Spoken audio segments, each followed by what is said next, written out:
नमस्कार, स्वागत है आप सभी को अरुण भूमि न्यूज़ पे। तो इस वक्त है हम मेडिकल कॉलोनी, जो कि हमारा जो डिस्ट्रिक्ट एग्रीकल्चर ऑफिसर जो तासोबुतु सर का जो क्वार्टर था उस पे है। तो कल रात लगभग 1 बजे को यहाँ पे फायर इंसिडेंट हुआ था, फायर ब्रोकआउट हुआ था। तो अब तक पता चला है कि जो फायर इंसिडेंट हुआ था उनका रीज़न था कि शॉर्ट सर्किट, पर उसको हम लोग उसका जो तासोबुतु सर है उनसे डिटेल में जानेंगे। पर यहाँ पे हमें देखने को मिला कि बहुत सारा नुकसान हो गया है उनका। लगभग जो घर जो क्वार्टर था पूरी तरीक़े से जल गया है। एंड साथ ही साथ उनका जो वाइफ का जो ऑर्नामेंट्स था, जो हम लोग को लोकल ऑर्नामेंट्स रहता है जो कि बहुत एक्सपेंसिव होते हैं, वो भी सब कुछ जल गया है। और साथ ही साथ उन लोग का फैमिली का जो डॉक्यूमेंट था, जो उनका जो डॉक्यूमेंट था जो कि बहुत इंपॉर्टेंट होता है हमारा लाइफ के लिए, वो डॉक्यूमेंट वगैरह सब कुछ जल गया है। एंड हमें यहाँ में सुनने को मिला है कि जो तासोबुतु सर का जो उनका जो गवर्नमेंट का साइड से जो व्हीकल मिलता है वो व्हीकल भी 1/2% जल गया है। तो उनका भी फुटेज हम आप लोग को दिखाएंगे। एंड साथ ही साथ यहाँ पे जो घर है, घर पे जो तासोबुतु सर का यहाँ पे उनका खुद का एक पर्सनल ऑफिस भी था, ताकि जो ऑफिस में काम पूरा नहीं हो पाता उनको वो आधा काम को ये घर पे उनका खुद का ऑफिस में काम करता था। तो यहाँ देखने को मिलेगा यहाँ का जो उनका लैपटॉप वगैरह था सब कुछ जल गया है। जो छोटा सा का ऑफिस था और घर का पूरा सामान तो जल ही गया है। साथ ही साथ उनका जो गन वगैरह था वो सब कुछ भी यहाँ में जल गया है। और हमें सुनने को मिला है कि घर पे उनका बेटा और उनका एक भाई था, और वो लोग भी यहाँ पे स्टेशन पे नहीं था, आउट ऑफ स्टेशन था। तो और एक अच्छा बात है कि यहाँ का जो हम लोग का फायर विकेट जो फायर वो है वो सही समय पे आया है।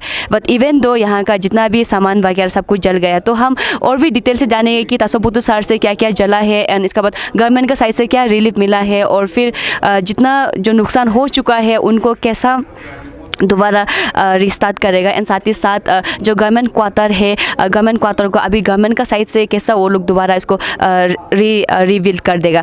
तो इसी तरह खबर जानने के लिए बने रहे अरुण भूमि के साथ। ये जो कल रात को जो यहाँ में फायर ब्रोकआउट हुआ है, इसका रीज़न क्या था और कैसा यहाँ पे आग लगा है? ये तो अभी मुझे ऐसा ही लग रहा है कि यहाँ शॉर्ट सर्किट हुआ होगा। ये क्वार्टर बहुत पुराना था मेरा ना, ये शायद अर्ली 70s का बना हुआ होगा।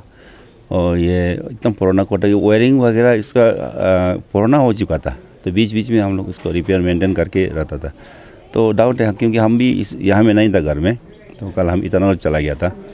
तो रात में हमको खबर मिला है 1 बजे जैसा में, मेरा बेटा फ़ोन किया है, बेटा यहाँ में था, ऐसा आग लग गया। तो मैं इमीडिएटली हम एसपी सर को फ़ोन किया है। हाँ, तो एसपी सर तो रात उसको 1 बजे जैसा में फ़ोन किया होगा। तो एसपी साहब तो इमीडिएटली ये प्रॉम्प्टली और फायर ब्रिगेड को भी बोला के, या मैं 1:15 जैसा में फायर ब्रिगेड को यहाँ पहुँच गया था बोला है।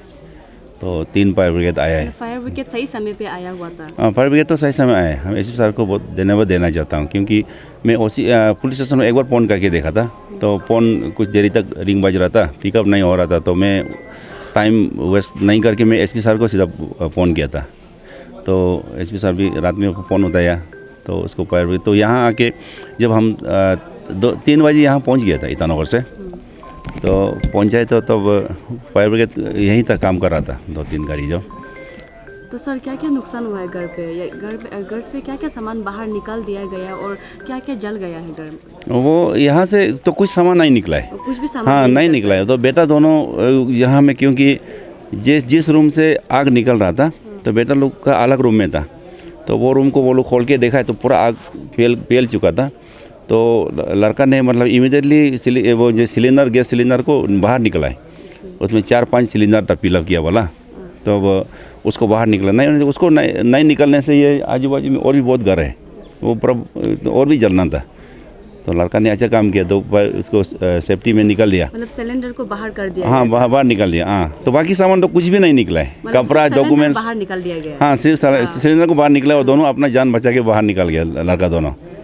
तो बाकी यहाँ डॉक्यूमेंट्स सब जितना है मेरा, और कपड़ा है, जो सामान है यहाँ में, ऑर्नामेंट्स कुछ, मेरा इवन ये आर्म्स था यहाँ में। हाँ, एक तो ये था 12 बोर, ये तो राइफल, ये था कारतूस, ये बंदूक था, और मेरा ये लाइसेंस वाला एक रिवॉल्वर था, वो भी जल गया। लाइसेंस के साथ सब डॉक्यूमेंट्स के साथ जल गया। तो सर आपका गवर्नमेंट जो व्हीकल था वो भी जल गया है सुनने में आया, तो हाँ, एग्जैक्टली उसके साथ क्या क्या जला है? और गवर्नमेंट व्हीकल यहाँ में था, क्योंकि एक बोलेरो गाड़ी है, क्योंकि हम डी सर से कागज़ देके गया था, मुझे 4 डेज का छुट्टी लीव में ना, तो इसलिए मैं अपना प्राइवेट गाड़ी को ले गया था। तो गवर्नमेंट गाड़ी यहाँ बाहर में रखा हुआ था, घर का बाहर में जो जहाँ गैरेज है, तो वो गाड़ी आग इतना फैल गया कि हम सुने तो गाड़ी पूरा वो फ्लेम से गवर्नमेंट व्हीकल का आगे वाला जल गया, और मेरा एक प्राइवेट कार था कोरोना वाला गाड़ी, वो भी आगे जल गया, दोनों दोनों जल गया। तो सर कुछ इमीडिएट रिलीफ कुछ आया आप लोग को गवर्नमेंट की तरफ से? नहीं, ऐसा तो नहीं है अभी। गवर्नमेंट को भी हम सही ढंग से अभी प्रॉपरली ऐसा रिटन रिपोर्ट्स तो नहीं दिया है, तो हम वर्बली बता दिया, हमारा डायरेक्टर ये डिपार्टमेंट का उसको बताया, और ये यहाँ में सुबह में ये रिलीफ का मैडम भी आया है, डिस्ट्रिक्ट का ना DDMO, वो भी आके यहाँ में विजिट किया है, और पुलिस को मैं रिपोर्ट दे दिया रिटन में, तो ओसी साहब भी अभी आएगा।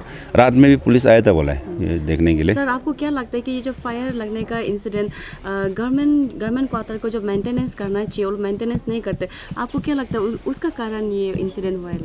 हाँ, इस थोड़ा एक्चुअली ऐसा कोरोना हो जाने के बाद वायरिंग सिस्टम को फिर नया कराना चाहिए ना, तो नया कराना चाहिए उसके, क्योंकि मोस्टली यहाँ देखा है तो विंटर में स्पेशली जीरो में ये करंट पुराना घर में स्पेशली ना शॉर्ट सर्किट होके ये होने का बहुत चांस है।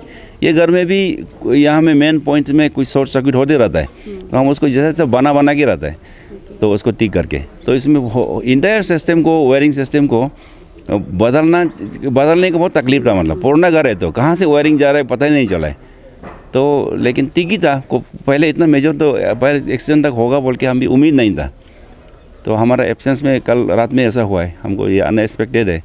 तो फिर भी ये वायरिंग सिस्टम को थोड़ा सा ठीक होने से ठीक है, ये मेंटेनेंस टाइम टू टाइम ना करने से भी अच्छा है। तो सर हमारा पब्लिक को आपका साइड से क्या मैसेज रहेगा, क्योंकि ये शॉर्ट सर्किट इंसिडेंट बहुत कॉमन है यहाँ पे, तो सब अपना वायरिंग को मेंटेन करने के लिए और यहाँ का पब्लिक है उनको एवर रहने के लिए, ये फायर इंसिडेंट से बच के रहने के लिए आपका साइड से क्या मैसेज रहेगा, क्योंकि आप ऑलरेडी एक्सपीरियंस हो चुका है कि कैसे फील होते हैं, तो पब्लिक को साइड से आपका साइड से क्या मैसेज रहेगा? एक्चुअली ये वायरिंग ये जो इलेक्ट्रिक ये है उसको सही check time to time check करके रहना है, वायर का हमें ये हो रहा है ना। और यहाँ में कल भी तो दिन भर लाइट नहीं था यहाँ पे, तो शायद रात में आया होगा। हम तो यहाँ से कल 10 बजे जैसा गया, यहाँ से ईटानगर के लिए निकल गया था, तो रात का हमको ये 1 बजे में खबर मिला है।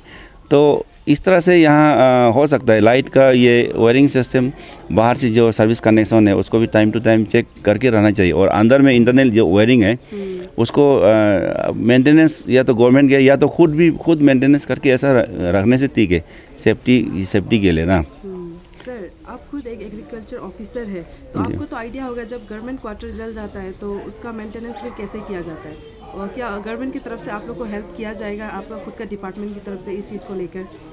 उसको तो अभी गवर्नमेंट को हम ये डैमेज हो गया इसको रिपोर्ट दे देगा, इसको ये करेगा। हम लोग एक बोर्ड अभी बना के ये इसको डिसमेंटल जो ये हो गया, जब जो बचा है ना उसको डिसमेंटल करेंगे, तो गवर्नमेंट उसको अभी डी ये तो डिस्ट्रिक्ट एग्रीकल्चर ऑफिसर का ऑफिशियल ये रेजिडेंस है, तो बाद में उसको नया या हमें गवर्नमेंट एक तो क्वार्टर बनाने के लिए हम प्रपोजल एक तो दे देगा गवर्नमेंट को। प्रोसेस कैसा होता है सर? उसका प्रोसेस तो ये है कि हम एक प्रपोजल सबमिट करना पड़ेगा गवर्नमेंट को ना, एक न्यू रेजिडेंस बिल्डिंग बनाने के लिए, तो गवर्नमेंट उसको अपना बजट में रखेंगे, तो वो उसका नया फंड प्लेस करेगा, तो बजटरी सपोर्ट मिलने से तो उसका एक क्वार्टर नया बनाना चाहिए, क्योंकि जो भी डीओ आएगा वो क्वार्टर चाहिए यहाँ हमें बैठने के लिए। जी सर गवर्नमेंट क्वार्टर को तो रेंट दीजिए, लेकिन आपका खुद का भी पर्सनली इतना डैमेज हुआ है, आपका नुकसान करीबन करोड़ से ऊपर गया है देखने में लग रहा है, क्योंकि आपका सब कुछ जल चुका है। तो आपको क्या लगता है कि ऑफिस की तरफ से आपको कुछ रिफंड मिल सकता है इसको लेकर? उसको तो पता नहीं है ऑफिस से ऐसा तो कुछ रिफंड ऐसा तो सिस्टम तो मुझे जितना तक मुझे मालूम है ऐसा तो नहीं है। फिर रिलीफ डिपार्टमेंट्स कॉमन आदमी हो या जो भी पब्लिक कुछ रिलीफ्स वो लोग अगर गवर्नमेंट देना चाहते हैं तो वो गवर्नमेंट उसका ये में उसमें भी कुछ ऐसा फिक्स तो नहीं कि ऐसा देगा ही, लेकिन हम गवर्नमेंट चाहने से ऐसा दे सकते हैं। मतलब रिलीफ का जो फंड होता है वो भी फिक्स होता है, सब बड़ा हो या छोटा सबके लिए नॉर्मल रहते हैं? हाँ, वो तो गवर्नमेंट का रिलीफ फंड तो इतना पता नहीं कितना होता है।